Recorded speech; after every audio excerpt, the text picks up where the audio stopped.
بسم اللہ الرحمن الرحیم۔ اللہ رب العزت نے مرد کی نسبت عورت کا مقام زیادہ رکھا، اور آپ صلی اللہ علیہ وسلم سے جب ایک صحابی نے پوچھا کہ یا رسول اللہ میرے پہ سب سے پہلے حق کس کا ہے، آپ نے فرمایا تیری ماں کا۔ پھر اس نے کہا یا رسول اللہ اس کے بعد کا تیری ماں کا، پھر کہا یا رسول اللہ اس کے بعد کا تیری ماں کا، پھر اس کے بعد اس نے پوچھا تو آپ نے فرمایا تیرے والد کا۔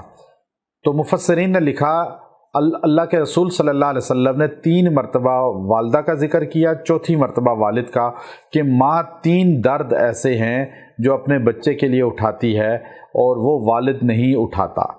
ایک جو ہے اس کو اپنے رحم میں پیٹ میں رکھنے کا، وہ 9 مہینے رکھتی ہے، پھر اس کی ولادت کا جو درد ہے، پھر جو ہے اس کی پرورش کا، تو اس لیے اس کا رتبہ والد سے 3 گنا زیادہ رکھ دیا۔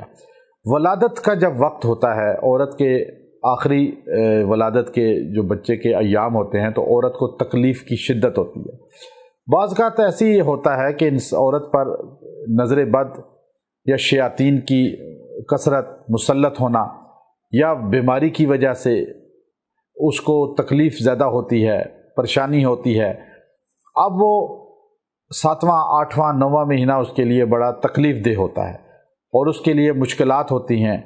اب وہ چاہتی یہ ہے کہ سہولت کے ساتھ 9 مہینے پورے ہو جائیں اور بچہ صحیح سالم سہولت کے ساتھ اس دنیا میں آ جائے اور تکلیف سے اللہ اس کو بچا لے۔ تو قرآن حکیم کی ایک سورت کو اللہ نے اس کے لیے بہت پرتاثیر بنایا ہے۔ سورہ اذا زلزلت، سورہ زلزال جو ہے 30ویں پارے میں، وہ آپ مریضہ پر 11 مرتبہ روز دم کریں یا مریضہ خود دم کر لے، پانی پہ دم کر کے پیے بھی اور اپنے سینے پہ پھونکے بھی، یہ عمل روزانہ کریں آخری 2-3 مہینوں میں۔ انشاءاللہ اللہ تعالیٰ ہر تکلیف سے بھی نجات دے دے گا، ہر بیماری سے بھی نجات دے دے گا، بچے کو بھی ماں کو بھی سہولت پیدا کر دے گا اور اس میں تکلیف سے اللہ نجات دے گا۔